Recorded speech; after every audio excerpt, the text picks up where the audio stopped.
Welcome to Bioethics in the Margins. We are a group of bioethicists from different institutions across the country. This podcast represents our views and those of our guests, but we do not speak for our universities or medical centers, nor for any formalized bioethics organizations. Our mission is to bring marginalized topics and voices into the bioethics discourse. This podcast is hosted by Dr. Amelia Barwise, Associate Professor of Medicine and Assistant Professor of Biomedical Ethics at the Mayo Clinic, and Dr. Kirk Johnson, Assistant Professor of Justice Studies and Medical Humanities at Montclair State University.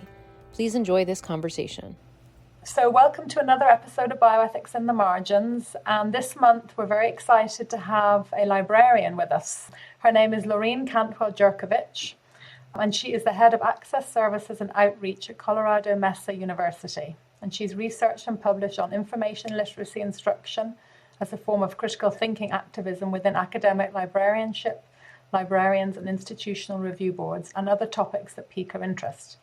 She recently edited Intersections in Healing, Academic Libraries and the Health Humanities, and served as co-editor for Spatial Literacy and Public Health, Faculty Librarian Teaching Collaborations.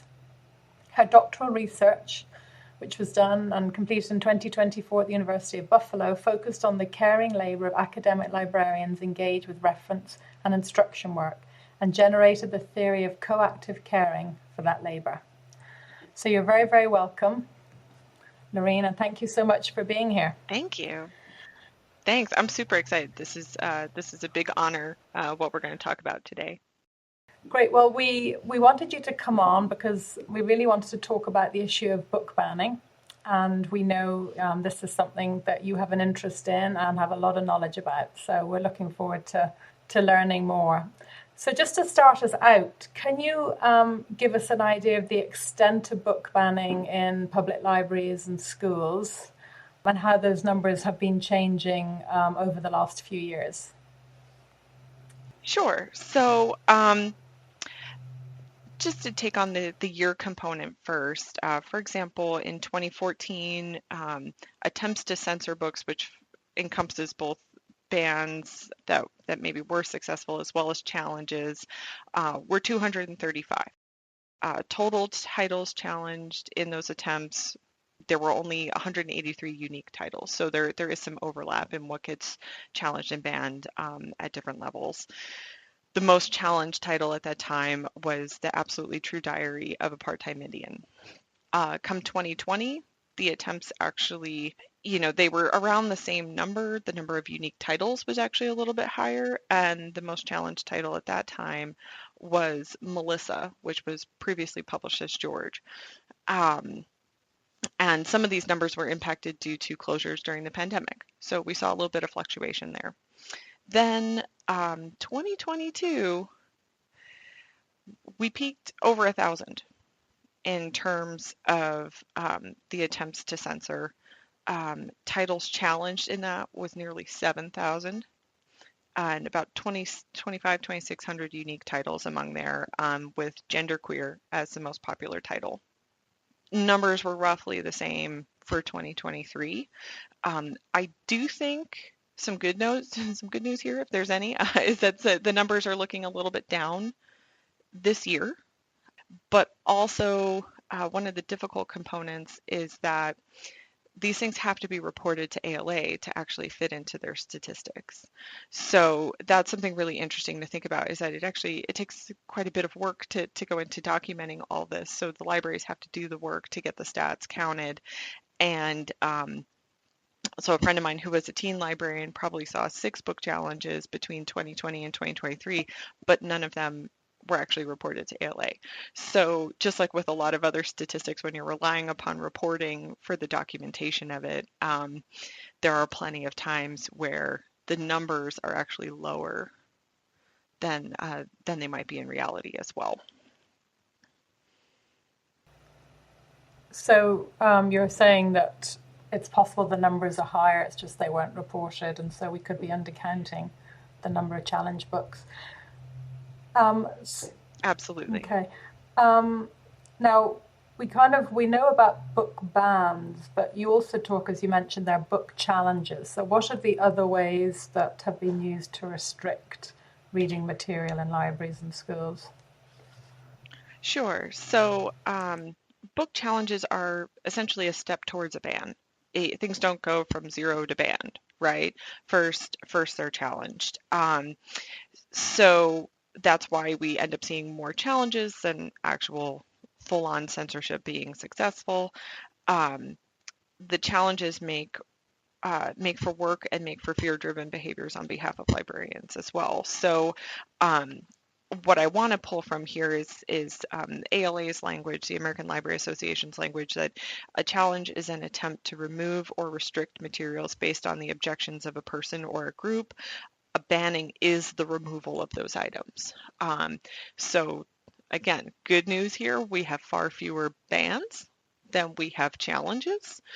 Um, but at the same time, some of what we do see are what I might call self-censorship or subtle censorship, soft censorship, where we get into librarians who are trying to avoid the hassle of fighting with the public about a particular item, where they may not display it in themed displays. They might weed it from the collection or not replace it should it be stolen or damaged. They might move it from a children's or a teen areas to an adult area that restricts access to it. So there are a lot of repercussions here of people almost trying to get ahead of challenges as well, where we're trying to make less fear-based, less contentious relationships with our communities, with parents and things like that. So challenges are sort of this middle ground between what we might do to get ahead of it or making things actually accessible and the ban actually occurring. So before I pass it over to Kirk, can you kind of talk a little bit about the different levels of book banning? Is it state-driven mostly, municipality, county? You shared a lot of great resources and articles describing specific efforts by a county to, for example, move a book from non-fiction to fiction because they didn't like the topic that was discussed. So just can you give us an idea of what level are these book bans or book challenges coming from? I know they're often put forward by individuals, but how much of sort of how widespread are they when they come? Do they just affect small portions of libraries, or do they tend to impact a lot of libraries at the same time? Yeah, that's a great question. There's a lot of nuance to this. I would say in a great way, this rarely happens at the federal level. So yay for that. At the same point, I think things tend to start at county, school district, municipality level, and can move up from there. Again, it rarely hits the federal level, but I think the state level is certainly a possibility and certainly a reality that we're seeing. So because these start as more local conversations, the way that this operates is you have a request for a reconsideration form, typically at a public library.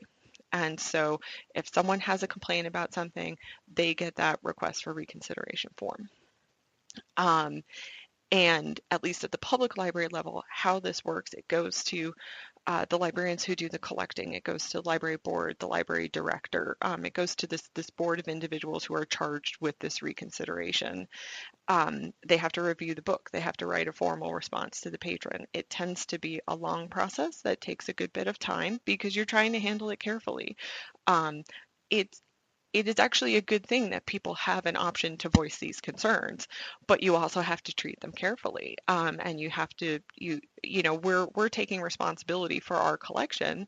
And so, that taking responsibility comes with responsibility, right? And in how we handle it. So I guess when we're thinking about how these are enacted, it's typically often individuals, very often parents, who are trying to be protective, we'll say, of what minors or non-adults have access to through their library, and including what they're assigned to read through classroom contexts.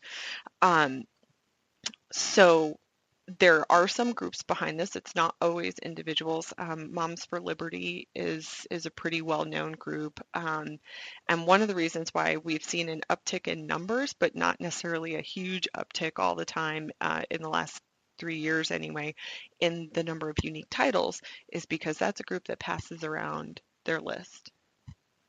Okay, so we're seeing more challenges, but of the same set of items. We might have, of the top 10 books every year, we might have 3 new ones, but it's a lot of the same books that come up again because people are, working in this district to do it or working in that district to do it because they've been handed a list and almost like a call to action of, if this is on your shelves, you need to get it off. You are responsible for trying to get this out of people's hands. So there's this mentality of a public good, of something protective, and we can get into the paternalistic and colonialistic type mentalities that go into these things, but that's kind of largely how it happens. If we do want to get into some of the legislature, for example, I think in Utah, if a book is removed, maybe even just challenged at 3 schools successfully, it needs to be taken out of all of the schools. So that's how it can kind of go into the state level. So if they create a policy at a state level that embraces what may be happening at the local level, it can have a statewide impact. So that's kind of important to consider. Yeah, thank you, Laureen, and it's great to see you as well.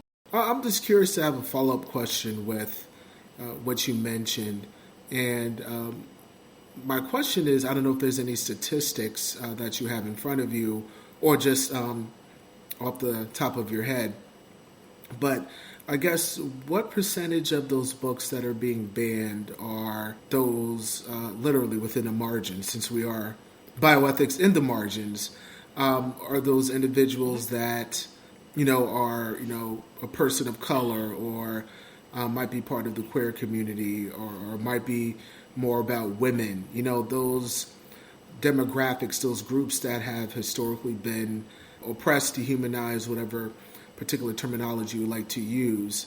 I don't know if you know the percentage of those particular demographics that these the books that are being banned are part of those demographics. Yeah, I mean, I don't have a direct percentage, but what I can say is that a lot of the reasons why the majority of books have challenged remain the same, but so they're getting into concerns about sexually explicit content, offensive language, so it is about the content, but I would say the majority of the books that you're going to see on this list, on these kinds of lists annually, they're not. I think I had some funny examples, believe it or not, but they're not. They're not Charlotte's Web. They're not Harriet the Spy because you're teaching my child to spy on people, right? They are focused on. There are books that have a racial component. There are books that have instances of sexual assault that come up. There are books that have LGBTQIA content. So I would agree that I think that it's the vast majority of it. And I would even think statistically, like if I were an author and I were writing a book, so I think a good example is Saeed Jones's How We Fight for Our Lives. He has a line in there that says, being black can get you killed, being gay can get you killed, being a black gay boy can get you killed. And I would add to that, being a book about a black gay boy can get you censored. So there is some almost predictability to the content at this point that will come up in challenges. And I think it's a really unfortunate component of it because there's, I think the quote I have from the author of The Perks of Being a Wallflower is that banning books gives us silence when we need speech. It closes our ears when we need to listen. It makes us blind when we need sight. And so when you're talking about taking those narratives away from readers, you can actually think pretty specifically about what we are silencing, who we are silencing, what we're not hearing, and what we're not seeing, right? We're not seeing those narratives, which when it comes to fiction, nonfiction, but predominantly fiction, you miss out on parts of the world. Your brain is not taught to be in those shoes, to be in those perspectives. And that has huge societal ramifications when we are shielding those narratives from people. Yeah, absolutely. Every lived experience is important because, of course, everyone lives in their own world, lives in their own shoes. And as you said, it is a disservice, I think, where the only worldview that is seen and is really disseminated is your own worldview, but other worldviews aren't, unfortunately. Even though you disagree, I think it's still important to at least have those worldviews accessible for everyone to understand. Sure. And similar to the same logic of, Barbie's not just tall, crazy, thin, big boobed and blonde anymore, right? It's because people need to see themselves in the world that they're living in. There's a lot of value to that. There's a lot of kids that I think I know you work with college kids, and I work with college kids, and we know how often they spend time thinking that everybody else in the room is smarter than they are. Nobody else in the room has the problem that they have. There's a lot of isolation that people experience when they think their problems are only theirs. And so whether it's a memoir, whether it's a graphic novel, whether it's pure fiction, there's a lot of value into understanding that you're not alone. I would add to that, though, some of my favorite quotes about the value of reading come from a Neil Gaiman article in The Guardian in 2013, which I'm having trouble believing is over a decade ago because it's so at the front of my mind when I think about my job. But part of what he says is we navigate the world with words. And as the world slips into the web, we need to follow to communicate and to comprehend what we're reading. People who cannot understand each other can only go so far. When you watch TV or see a film, you're looking at things happening to other people. Prose fiction is something you build up from 26 letters and a handful of punctuation marks, and you alone, using your imagination, create a world and people it and look out through other eyes. You get to feel things, visit places and worlds you would never otherwise know. You learn that everyone out there is a me as well. You're being someone else, and when you return to your own world, you're going to be slightly changed. You're also finding out something as you read vitally important for making your way in the world, and it's this: the world doesn't have to be like this. The world can be different, right? So there's all these things that open up through reading, and not being able to step into someone else's shoes is a huge problem. I'll soapbox for just a second and let you ask me more questions, but when he talks about the value of being able to build empathy through reading fiction, I unfortunately immediately start thinking about mass shooters.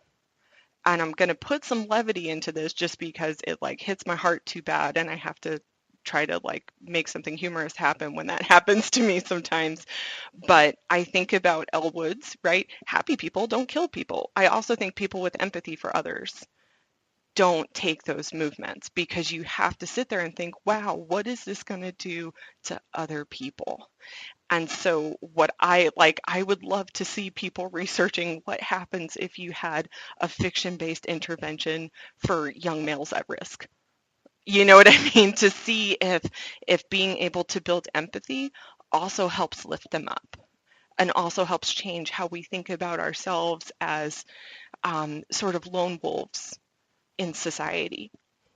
Because as we're saying, we tend to self-isolate. We tend to make ourselves feel and think we're more alone in our problems than we are. And these books do help expand that idea that we are not.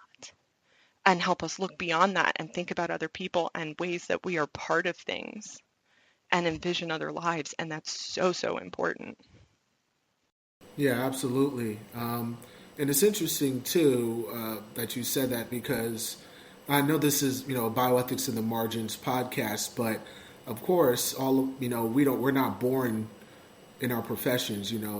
Amelia wasn't born a doctor, right? You of course go through the process, but we all start off as kids, right? We all start off as children, and it's interesting. You said that unfortunately, because of the different material out there that is being banned, and a lot of children don't really get access to different lived experiences, and that child grows up, of course, eventually into adult and wants to go into medicine. I know there's no statistics out there about that or any type of research, or maybe there is at the very beginning stages, who knows.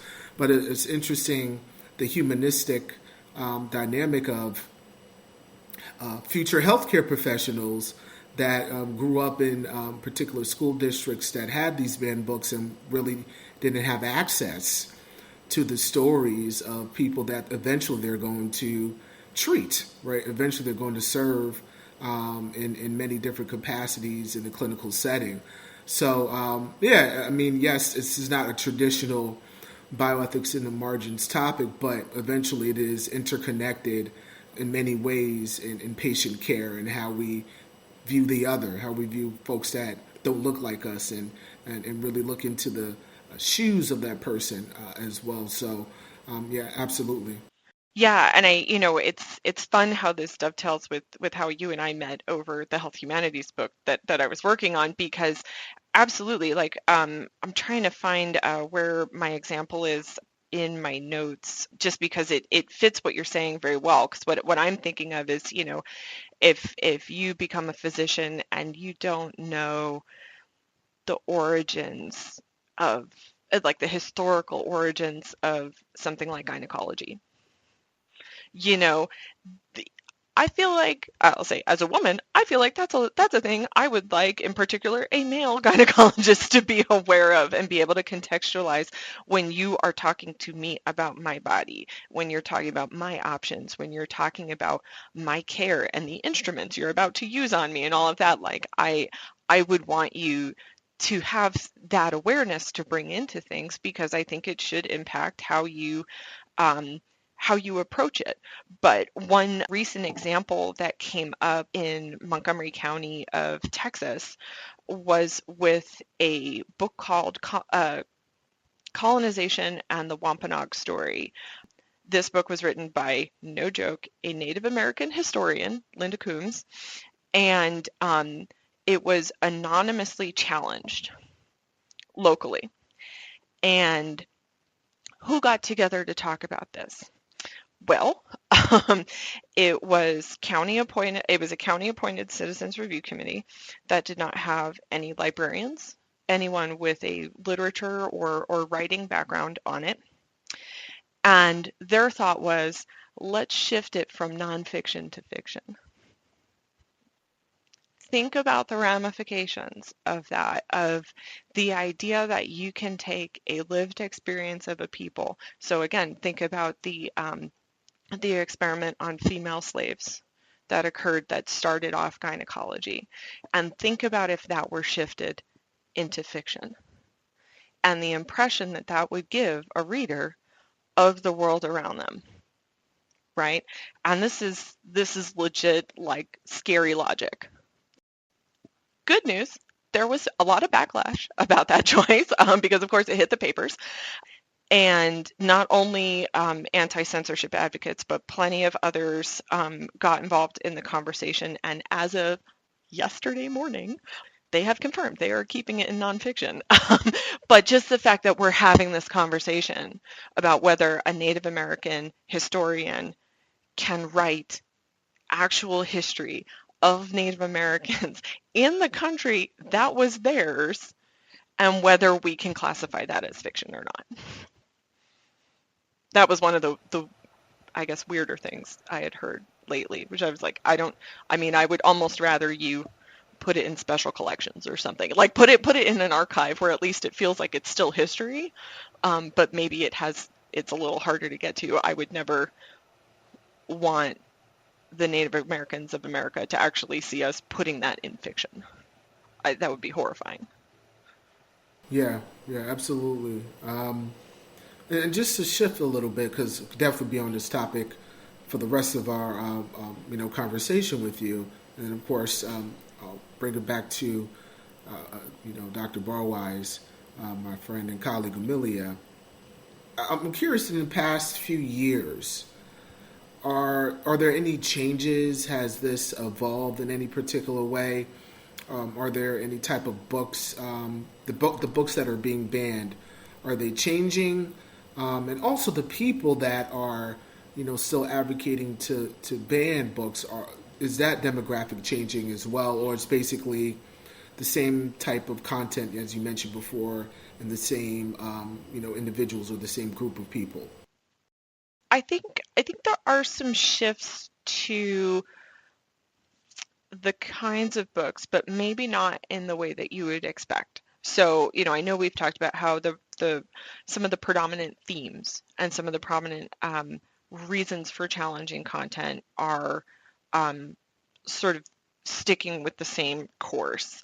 I also think that some of the a large portion of the people who are challenging and pursuing censorship of these items tend to be the same. There tends to be either a paternalistic, I'll say colonialistic, or a religious component, if not all three of them. If you think about some of the history of Christianity across the world, that kind of dovetails in a really horrible triumvirate. So I think a lot of those are the same. However, some of what we're seeing, it's not, as I mentioned before, like these sort of strange examples of like Anne Frank's diary being a downer, which was, I'm not kidding, a reason, or Charlotte's Web or Harriet the Spy. It's not a light in the attic anymore. Which was, I think, one of the issues there was it promotes breaking dishes instead of doing them. It's not a light in the attic anymore. It is pretty typically along racial and sexuality lines specifically. And if it dovetails, as I said earlier, all the more likely that something's going to be pursued. But in terms of the kind of content, graphic novels are a really interesting thing to talk about here, where they're visual. They have pictures. They're often short with fewer words than a full than Harry Potter, right? So you think pictures, not a lot of words. This is for kids, and there's a whole genre of adult graphic novels. There's pornographic adult graphic novels. And so not everything with pictures is for kids. And so sometimes things are getting into the hands of kids who are not at that level yet, where it is content that is too mature for them. So that's a thing. I think what I want to stress here is that librarians do believe in age-appropriate materials. Youth librarians, youth services librarians read thousands of reviews every year.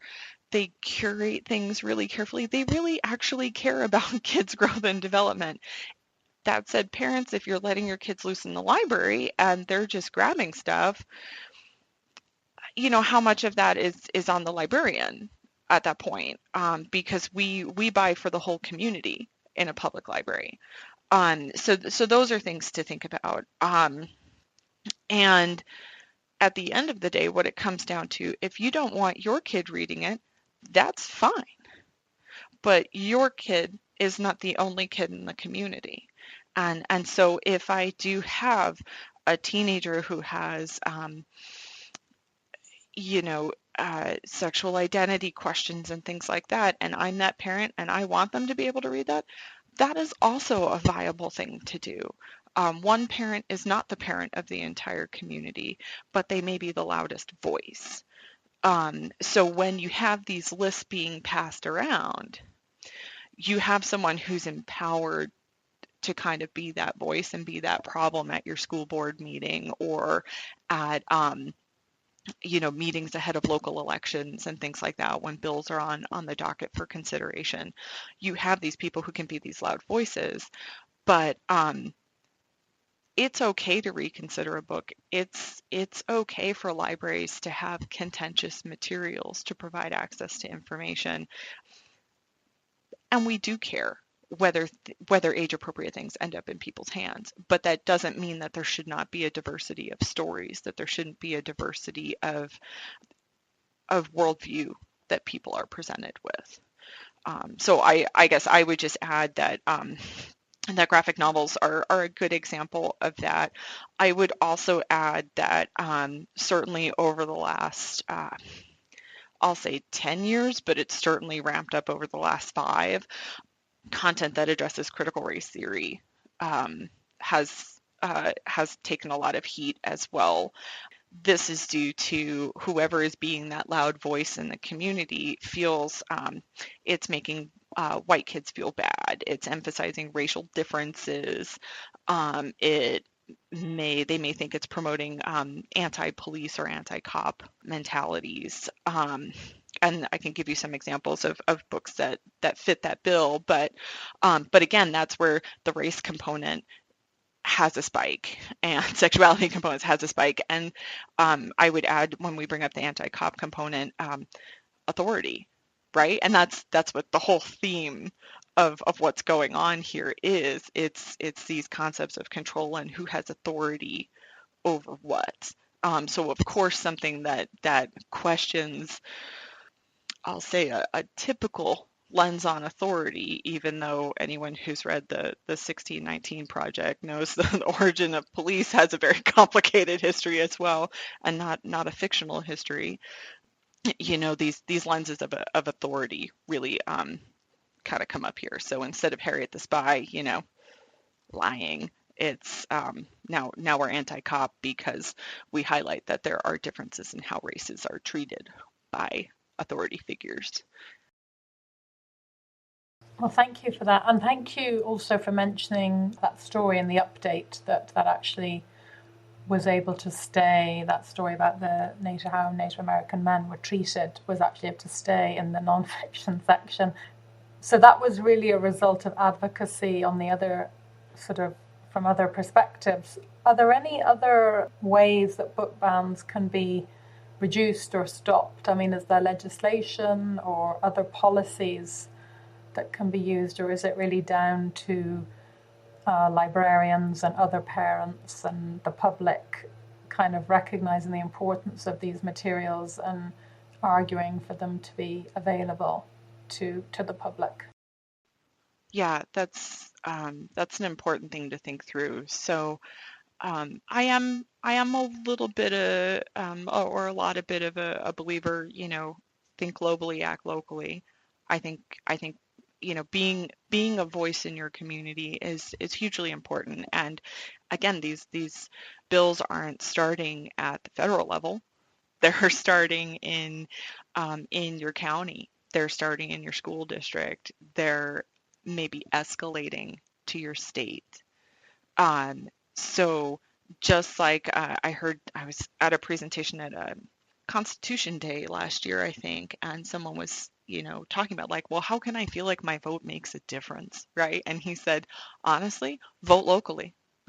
Because your local goings on impact your state, and your state goings on impact the national stuff. So there's a lot that I think local activism and being present and being part of those school board meetings and being part of your city council conversations and staying aware of that stuff, I do think that that's super important. I think legislation also gets tricky in the sense that if we are looking at things nationally, well, one, we already have the First Amendment, and sometimes the complexity of that issue is that you get people on both sides wanting to limit speech, and that's a really muddy area to explore. I've seen it when I was an undergrad. I've seen those conversations happen, and it's scary to be in them when you have people who love and care for, I'll say, maybe the hurt party or the marginalized party, saying we should have a list of words that don't get said. And you're like, ooh, that starts a whole other problem, right? So the freedom of speech component, the First Amendment component, does make for a complex lens on legislation. Advocacy is very, very powerful, which is why when we think about the Freedom to Read Foundation and the American Library Association and the ACLU, at least with the first two, they're not necessarily starting the suit. They might be writing an amicus brief to go along with something, right? So there are ways that we can participate in legislature as advocates as well. So those are interesting things that we can think about. I think that there are also some other ways that we can even consider coming at this. I was thinking earlier this week about how, oh gosh, I hate to bring the Kardashians into this, but but a few years ago, number of years ago on Instagram, Kim Kardashian took some heat because there was a sponsored post that she did not make clear was a sponsored post. Those are interesting things to think about when we think about misinformation and disinformation and whether things are opinion, who's an authority on what. On the same token, we've also seen this year the enactment of the AI Act in the European Union. And that has some interesting context to it too. Standards for transparency, facilitating complaints about how AI may have been leveraged for something. But what I want to stress here is the idea of AI not being able to be used to deliberately impede informed decision making. So this is all to say, like, maybe what we don't want to come at it with is you can't use these words or you can't have this on the shelf. But maybe we are thinking about how we can be advocates in ways that aren't endangering the First Amendment as well. Is I think where my head is going. We're like, we know AI is out there, so I don't think it's going away. But are there some guardrails that don't attack AI, but also empower people? And are there ways that we can look at this that way too?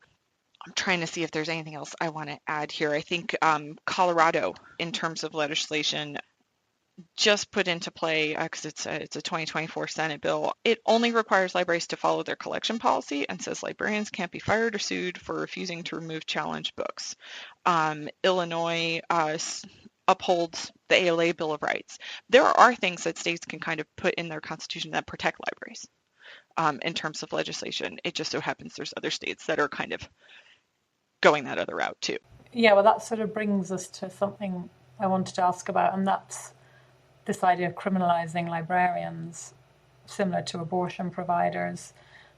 So it sounds like some states actually protect librarians, so librarians can keep things in their collections even if there's various moves to try to challenge books or remove them. But obviously that's state by state. Some states won't protect librarians then. Yeah, or at the very least, there are states that are entertaining proposals. Okay. I'll put it that way. There are states entertaining proposals for how the work of librarians can be limited or contested. And by the way, these concepts go back a long while too. Some of these cases go back to the 1870s. There's the Comstock Act, which made it illegal to send obscene, lewd, or lascivious, immoral, or indecent publications through the mail, but it also made it a misdemeanor for anyone to sell, give away, or possess an obscene book, pamphlet, picture, drawing, or advertisement. So you could see where libraries would be kind of in a hot seat for, for that situation. I don't know if we give things away so much as loan them, but if you don't give it back, I guess we gave it away.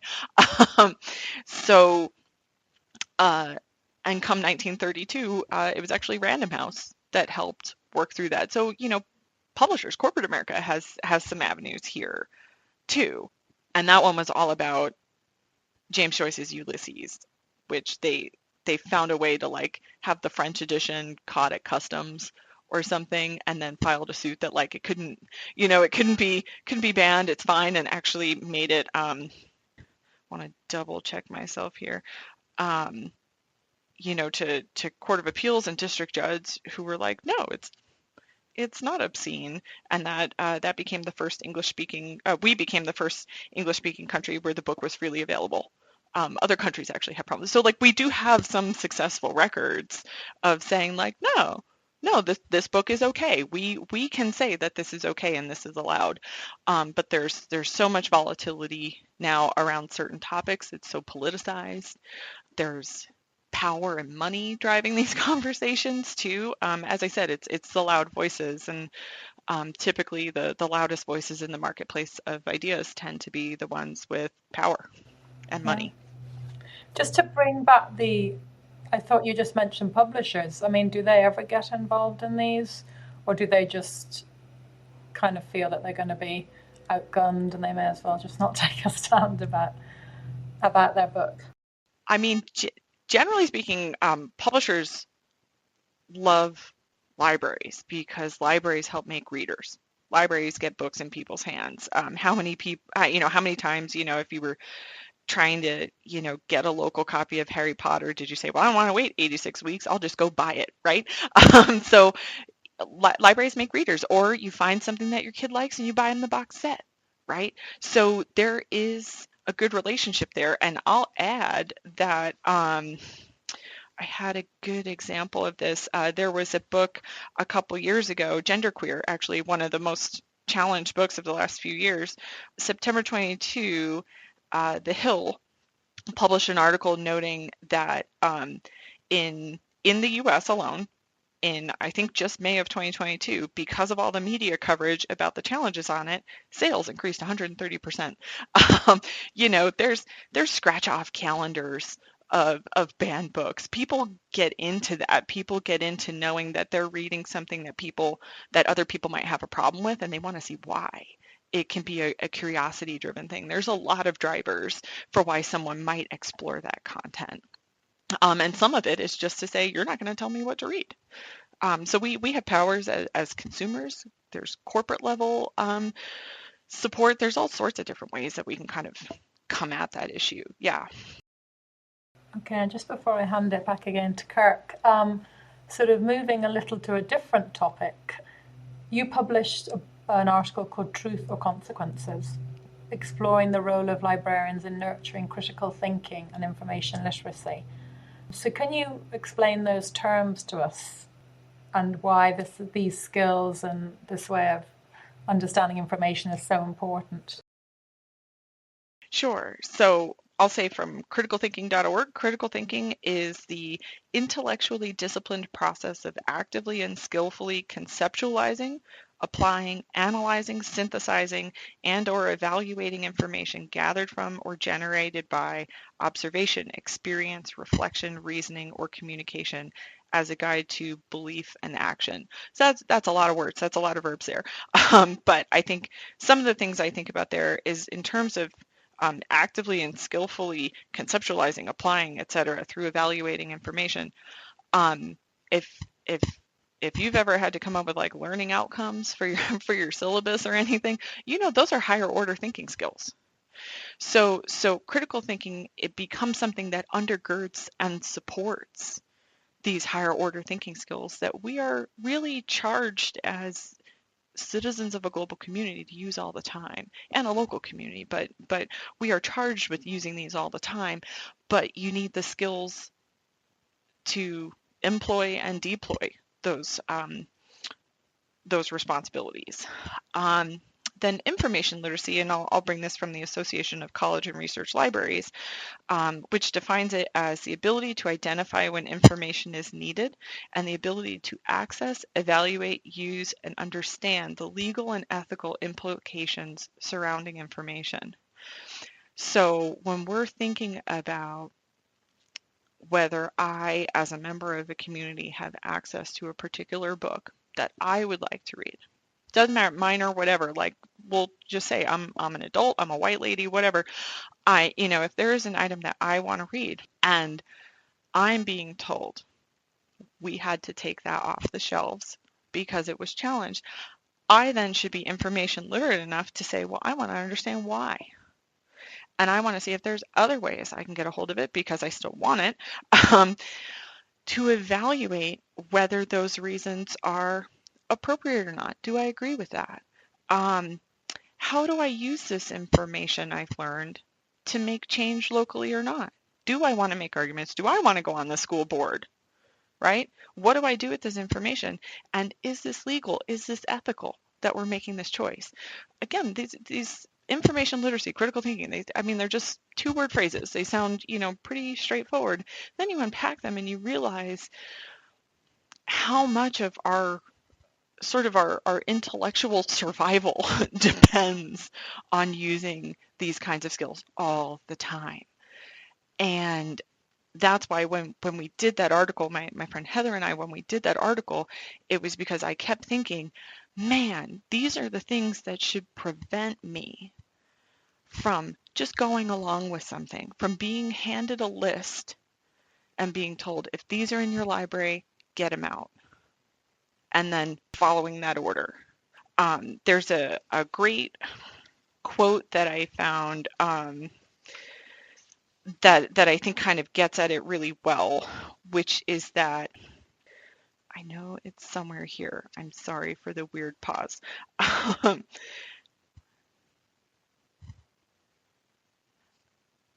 Education makes a people easy to lead but difficult to drive, easy to govern but impossible to enslave.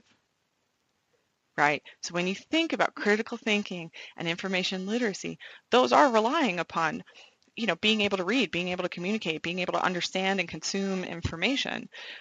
So that's where education plays a huge component in all of this. But it also means that it gives you freedom, right? It gives you that ability to change the world. There was another quote I caught.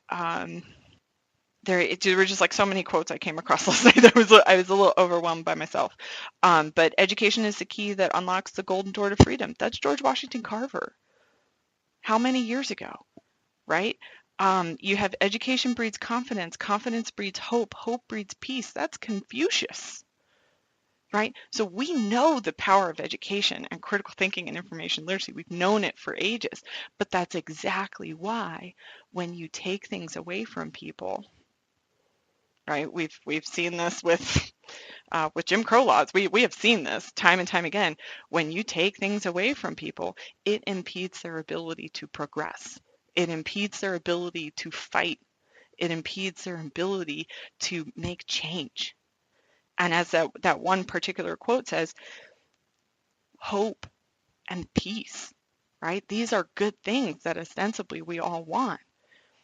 But if you don't know what's going on, and you can't understand it, and you can't access information about it that you have the ability to evaluate and use and think about legally and ethically, how can you do that? How can you get to hope? How can you get to peace? How can you make change?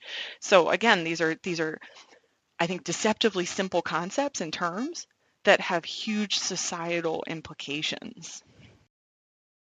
Yeah, no, absolutely. And to shift a little bit to your role as a librarian, which of course you're really are right in the thick of all of this, in the banning of books and trying to do your best in the midst of the book banning to really help people understand propaganda versus truth versus fact. And I'm curious, what is the role in your perspective of libraries and librarians in mitigating misinformation, and has it been bypassed by the political right? Because obviously, the political right, for the most part, is the demographic that want to ban books for various reasons. I think this circles back to something I was talking about a little bit earlier about concepts of control and authority. And I'll start this by making the same claim that I tell students when we're learning, believe it or not, strategies for searching Google, which seems like something shocking to talk to college students about because they're probably on Google 8 times before they even come to class, right? Right. But there are strategies for using Google. And I tell them, Google, it's great. I use it all the time. It is a .com. It has algorithms, right? But if you know how to use Google, you kind of take back some of that control yourself. Okay. I think, unfortunately, we're living in a really fast-paced, information saturated, not necessarily good information saturated. You've got mis and mal and disinformation going on all over the place. We're living in a situation where we are ceding control to a lot of things. And when you have these pursuits of challenges and censorship, those are people who are trying to take control, right? And if we're not informed and if we're not vocal against those things, if that's where our viewpoint falls, we are ceding control to a more vocal people. So when it comes to misinformation and trying to mitigate it, what I think a lot of librarians are doing are trying to teach students how to go about research, to value information seeking as an activity that I tend to reinforce with them is self-protective. These are not things that you should be doing just because your professor told you to, right? And the notion of truth is really complicated now, and it has been for a really long time, which is why the First Amendment exists in the way that it does, because truth evolves over time. And if we don't let information out because eventually it could be proven false, that's a problem. So I've been reading a book by Jeff Kosseff called Liar in a Crowded Theater, which is about misinformation. And one of the things that's really been on my mind this week is his conversation about how the First Amendment empowers the speaker, right, against punishment for the act of speech, which comes in a variety of mediums now. But the First Amendment also empowers the listener with responsibility. And that is the conversation we don't have very often. And I think that's the conversation we need to have more, because we all know, we on this call and this podcast, we know that there are countries and there are societies where the listener is not empowered with responsibility because the listener isn't empowered at all. You don't have access to the information. You can't search for that. You can't write an opposing viewpoint about something. Okay? So we are in a country where they do have that power. But with that power comes that responsibility component as a listener. And that's where I'm talking about ceding control and how dangerous that is, because we are having conversations where it's like, give me the facts, give me the TikTok version, give me the bumper sticker version of what's going on with the economy or how to fix immigration, right? And those aren't simple topics. There aren't simple solutions. There are 85 different solutions, and 30 of them could go great, 40 of them could be terrible, and 10 of them are meh. Right? There's so many different ways things could go. And by wanting to be spoon-fed one person's version of the truth and only accept that and ride that out with confirmation bias for the next 20 years, that's a big problem. These, I believe, are the conversations that I'll speak for myself specifically in academic librarianship we are trying to have. I do not want to tell you what your viewpoint should be. I want to teach you to find evidence and construct arguments that make sense and that acknowledge alternative perspectives and viewpoints and worldviews. but that, that give you a sense of control for pursuing information, for pursuing answers and evidence yourself. It is about, when we're mitigating information, we are trying to empower individuals. We are trying to build independent, lifelong learners who understand that they have a responsibility. That is their power, is that they can look for this stuff and make determinations for themselves. Yeah, absolutely. And that is a great way to, we could talk another hour about this, but obviously we're not.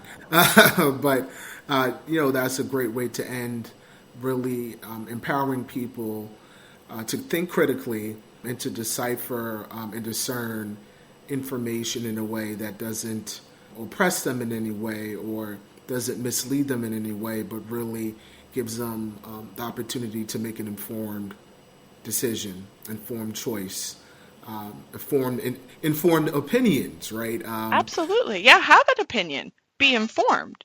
Don't put trash out there because you can. Have an opinion. Be informed, and point people to actual evidence. Give them links to your sources. If you're using data, show me where you got it from. Don't just do it because you can. Don't just do it because people will like it or click on it or or heart it on Instagram or whatever. We shouldn't be doing things just for the retweetability of it. No, absolutely. Well, thank you so very much for sharing your thoughts and perspectives on an important topic. I think that we need to have more conversations about this at every level, because ultimately we want everyone to be well-versed and informed about all of the information that, literally hundreds of articles with a push of a button on our smartphones and our tablets. We want people to be informed. So thank you very much. Absolutely. And I hope that a bioethics interested audience, kind of takes advantage of how this intersects with topics that they care about too. Thanks so much for being here. It's a great conversation. Thank you. It's been an honor and a privilege, and I wish you guys tremendous success getting this podcast out there and into the ears of really awesome people who listen. Thank you for listening to another great conversation on bioethics in the margins. This podcast is hosted by Amelia Barwise and Kirk Johnson. Our producer is Elizabeth Chung. Our editor is Madeline Mahoney. Our theme music was written and produced by Pablo Cortes. We are grateful for the assistance of Wendy Jung, and Gargi Pandey is our creative director. Nicole Strand is our advisor, and Steven Sodecki is our senior advisor. Join us again next time.